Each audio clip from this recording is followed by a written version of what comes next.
Hari Om. Today we are going to talk about Ashtanga Yoga.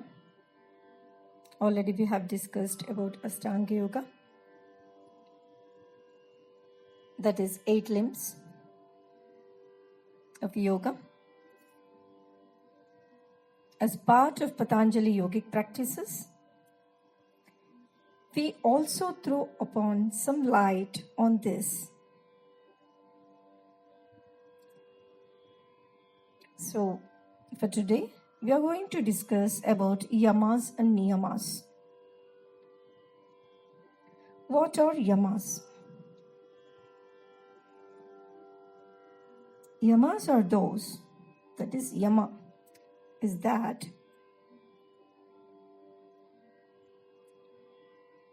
there are moral restraints which helps us to go forward in Patanjali yogic practices. And these are to nurture us into resultant infallible personalities. When it comes to infallible personalities, a person cannot be 100% perfect. And the personality of a person cannot be specified this as this, and it should be like this, and it shouldn't be like this. We cannot categorize, but at the same time, we can analyze and nurture ourselves to a healthy personality. To healthy personality, when we talk about this, it is for our benefit, and it also benefits the people around us to grow them into healthy, and they develop. We become models for those people, and especially children. So Yama and Niyama, most of us, we learn it from our childhood, through our parents. Many of us are over-nurtured, and many of us are half-nurtured in that. But what exactly this infallible personality is? Let us see. Now, Yamas are of 5 types. Those are Ahimsa, Satya, Asteya, Brahmacharya, Aparigraha. When it comes to Ahimsa, we know Ahimsa from our childhood in schools. Every time we were taught about non-violence. Here in Patanjali Yoga, we focus on withdrawing one's own violent tendencies. Generally, it is so. Non-violence is withdrawing one's own violent tendencies, and especially when we are into higher paths of spirituality, we tend to follow this.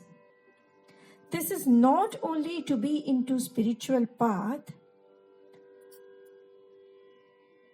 but also to live and lead a peaceful life. So when it comes to non-violence, everyone knows in this world what is non-violence. Non-violence is which is not violence, which we are free from violent tendencies or violent nature.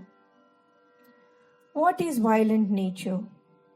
Few people categorize this with food. Few people categorize this with domestic violence, social violence, mental and physical violence. All these come under this category. So when it is customized to be non-violent,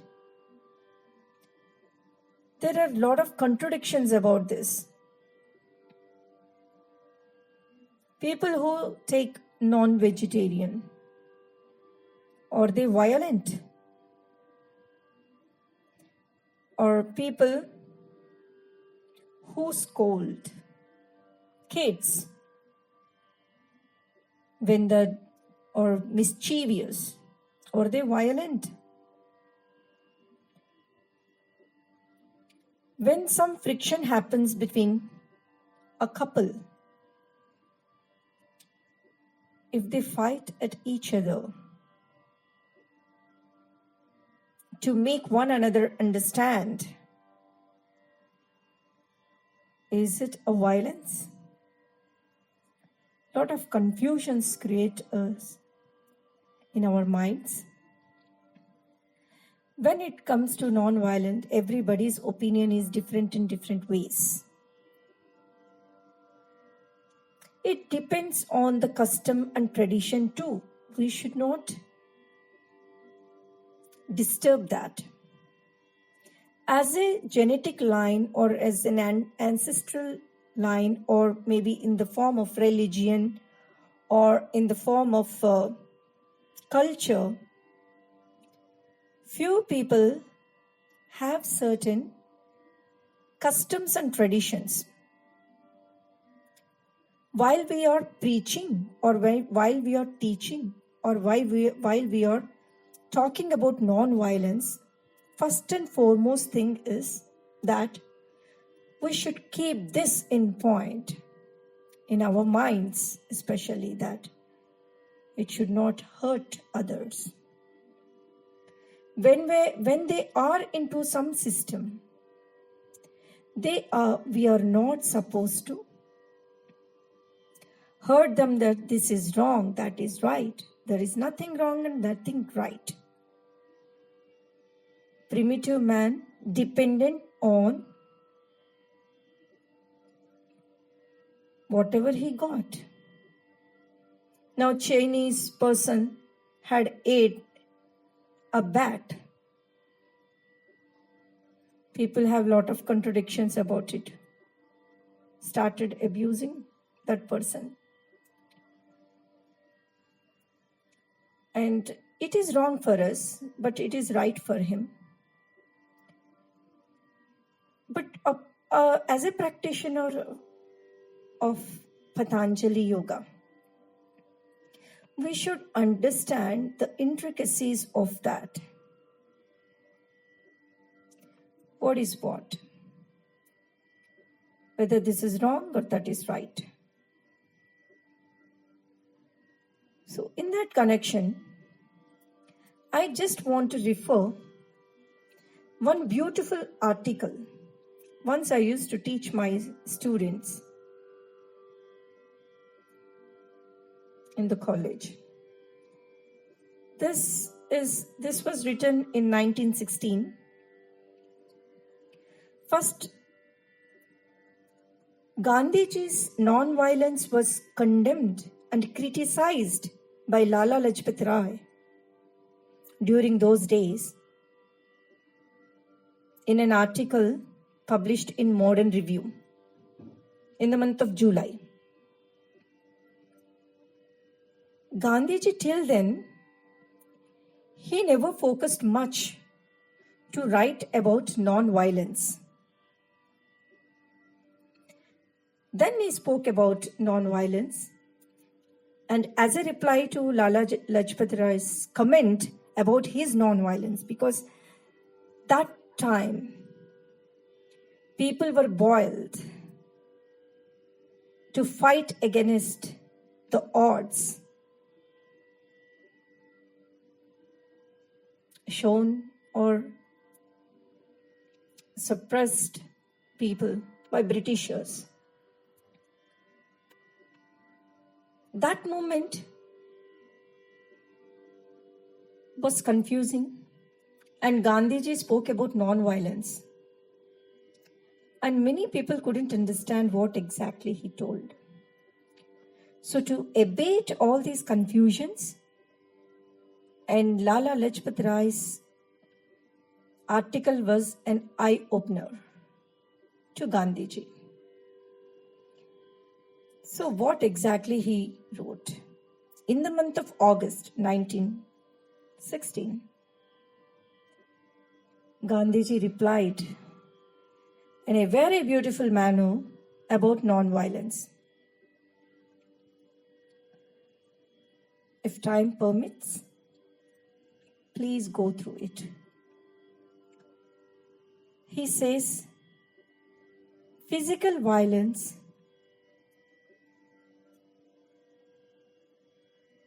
is alone not violence. During those days, it was not clearly understood about mental violence. Now, psychological aspects have enlarged. Freed theories have come up so well. We know very much about mental or psychological aspects of violence. So he explained both. What is physical violence? What is mental violence? He says that a person non-violent is not a passive resistor. Being a non-violent, you can fight the odds in the society, in the families, and you can bring change in the world. You need not be violent. You need not raise your hand, or you need not abuse, or you need not condemn anyone with harsh words, or you need not hurt anyone.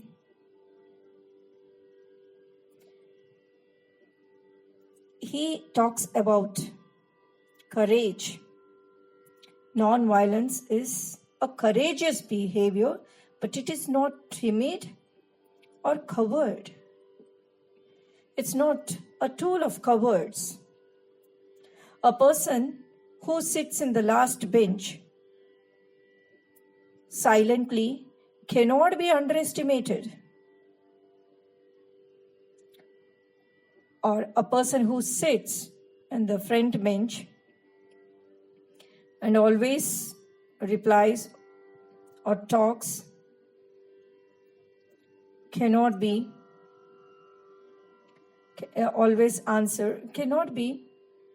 estimated as a brilliant one. Silence is not always a tool of cowardice. Silence in the name of non-violence need not be complete mouth shut. Non-violence is such a beautiful term, and one should understand that you make your point without affecting your body and mind. Inside, you should be so stable. This is how he says. So, now when it comes to non-violence,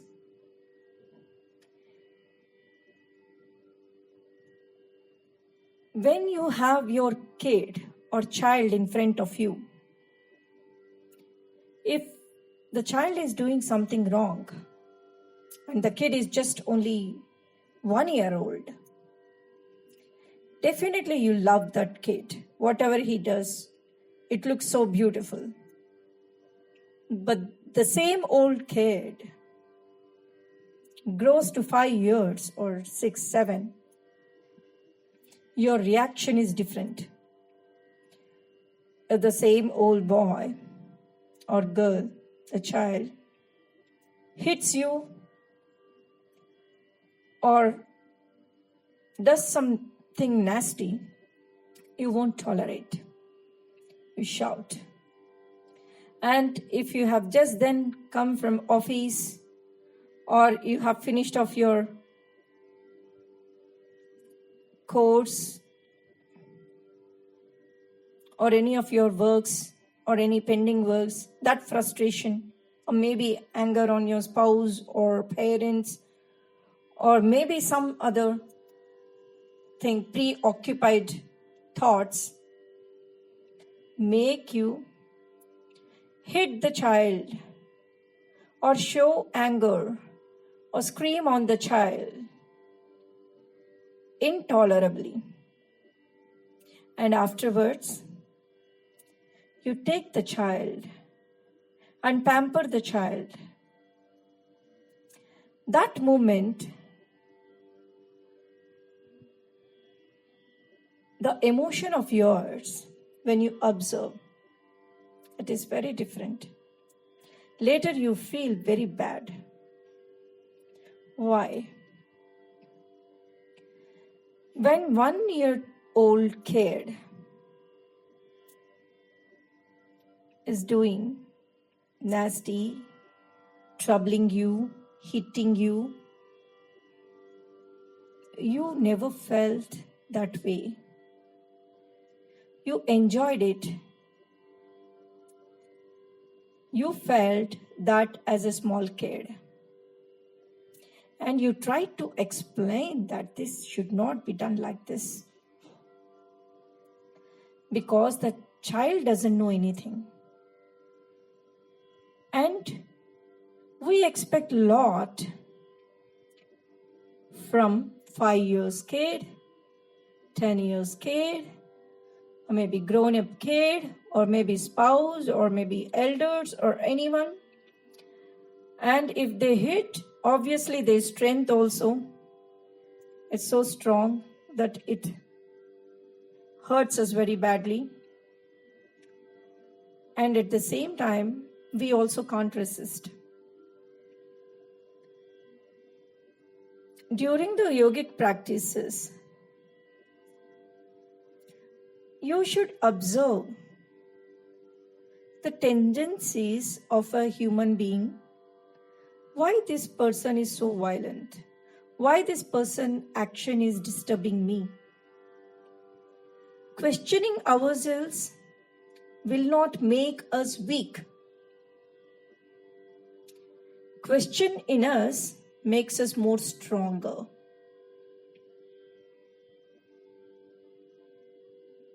Questioning the other person, acting anger, also make the other person change. Every time this is not applicable, but at the same time, even if your emotion is lost, the other person is not going to change. What is your emotion during that time? You need to focus upon that. And if you consider everyone as a small kid or a child, you can act upon that matter very peacefully, and you will get new thoughts. But if you have a disturbed emotion, definitely you cannot. You should show anger. It should be outward anger, like how you show upon your kids, to nurture them. Many people, even though they grow old, elderly people, they do not know how to behave.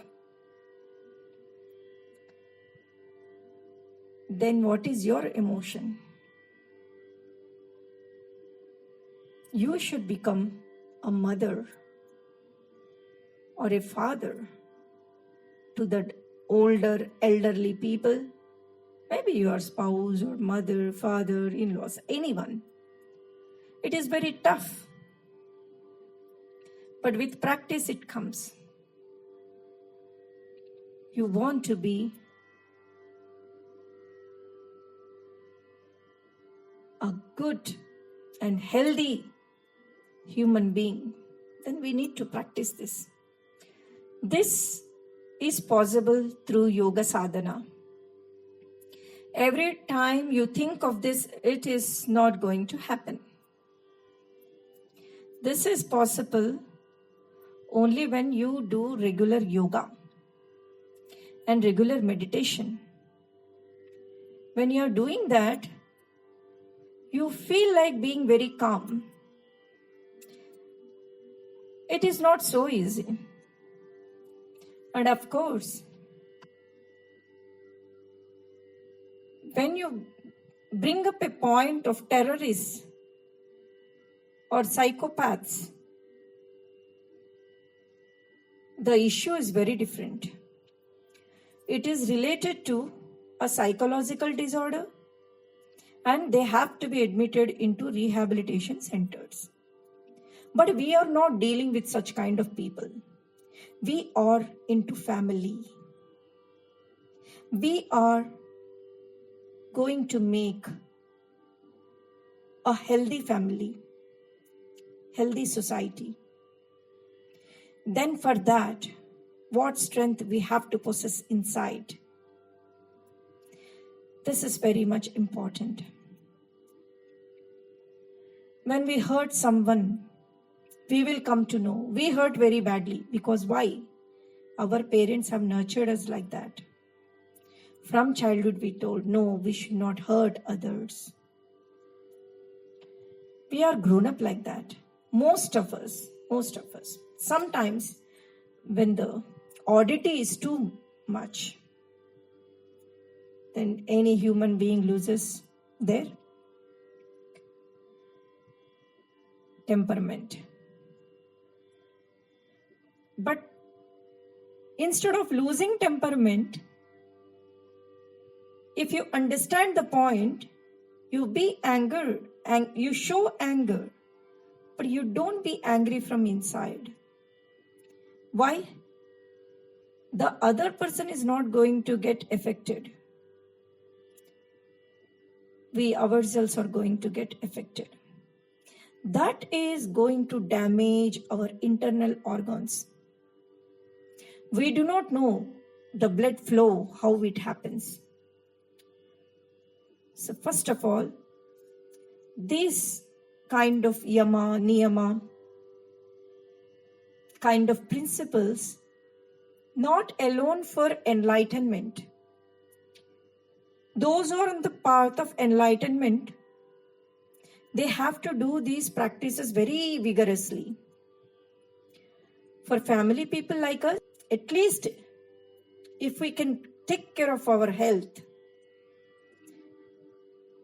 that becomes very healthy. And we can make our family healthy, our environment around healthy.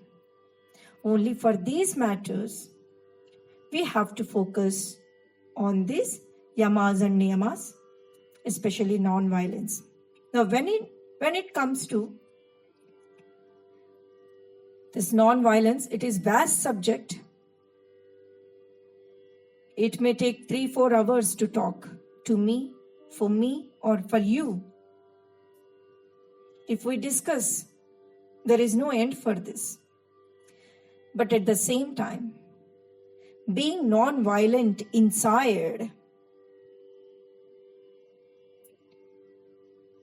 is going to help us. When it comes to the matter of food,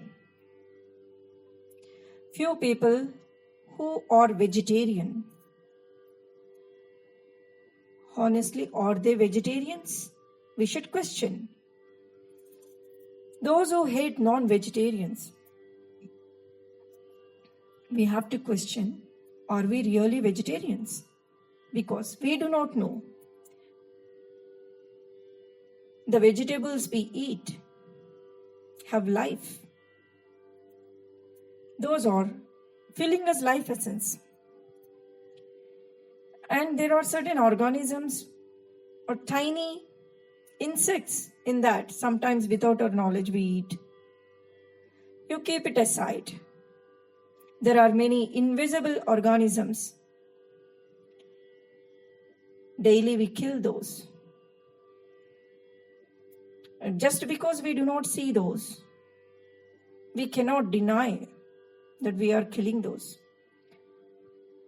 And when we use sanitizers, definitely we are going to kill hundreds and hundreds of organisms. When corona comes and reaches us, when we take any medicine, or suppose tomorrow if we get vaccine, it is also a killing. If we think like this, nobody on this earth is a vegetarian. And those who are non-vegetarians, they have that as a custom and we should respect it. When it comes to vegetarian food, non-vegetarian food, it got its own prominence. If we go deep into everything, it's all survival for existence. It should be our choice, our family's choice. We should not impose certain harshness on ourselves. When we put ourselves lot of restrictions, life goes miserable.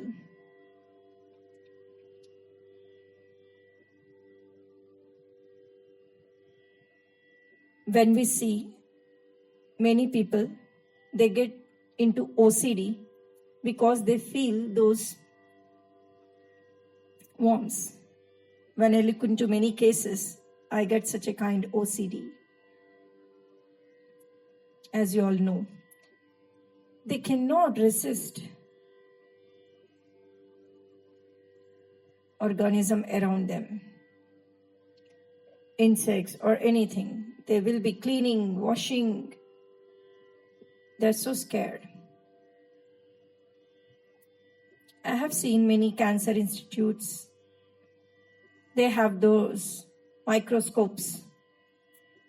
When you see, you will wonder, when you put your hand to check, you will find a lot of organisms, insects in that. I took it back immediately. Why in this sense?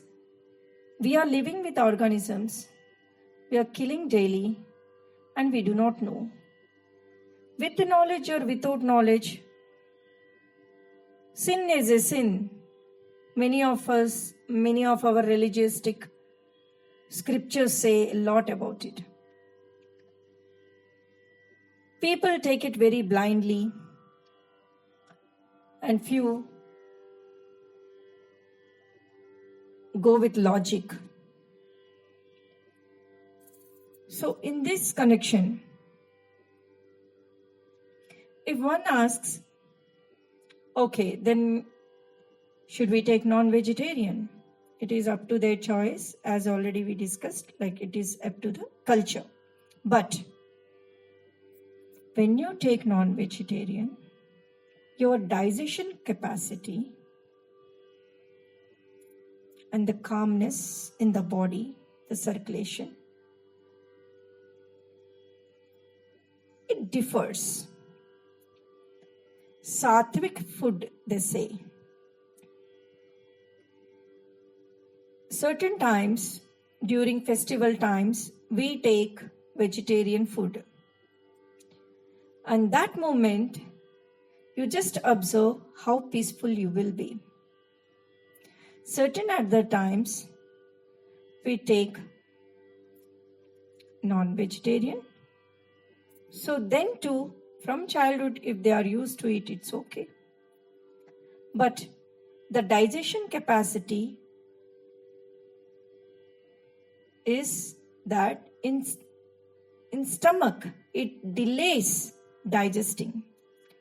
So fruits digest in a different manner. Then vegetarian foods digest in just short period of time, 3 hours. And non-vegetarian, depending on the category, it takes 6 hours, 7 hours. So people whose digestion or indigestion capacity.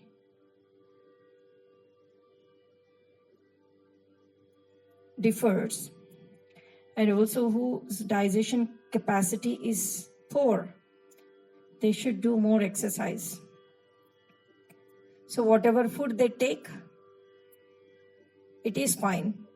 Because we cannot suggest on this part, we are into mixed culture. So depending on that, as a trainer, you need to suggest other people. When you say don't eat non-veg, people may take a step back. But if they do have really some ailments, you can suggest them to test themselves, not consume it for some time. So, but again, certain vitamins, they can, for that purpose, they have to take. So, there is a lot of discussions on that, lot of research has been done on that. Each trainer can Google or get information in whichever sources they want. But whatever information you get, you need to analyze. Analyze as a sadhaka. Analyze as a Patanjali yogic guru. Then your perception is different. I know in this 21st century, people are very logical, very nice, soft, very socializing. So everyone analyzes on these points very well. To abate from stigmas of any kind of misunderstanding, these kind of practices and this kind of knowledge has to be updated by ourselves in day-to-day time. So this is about non-violence. You may talk more on this, much more better on this, and it may continue if I have to talk.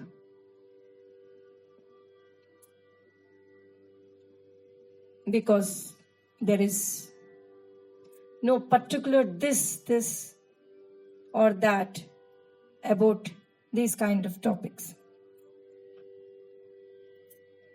So please, non-violence, when you focus upon, you treat everyone as your kids.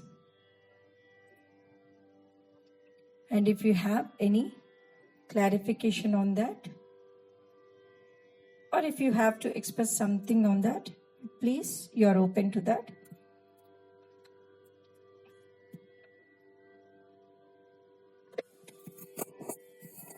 Now,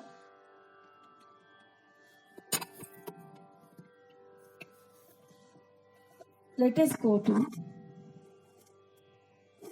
Satya, truthfulness.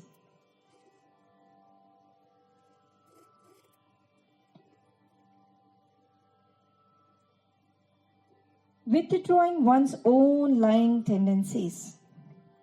So when it comes to Satya, truthfulness. So let me record this in some other audio. It's so lengthy. So Yamas, Ahimsa we have done with. So Satya we will do in the next audio.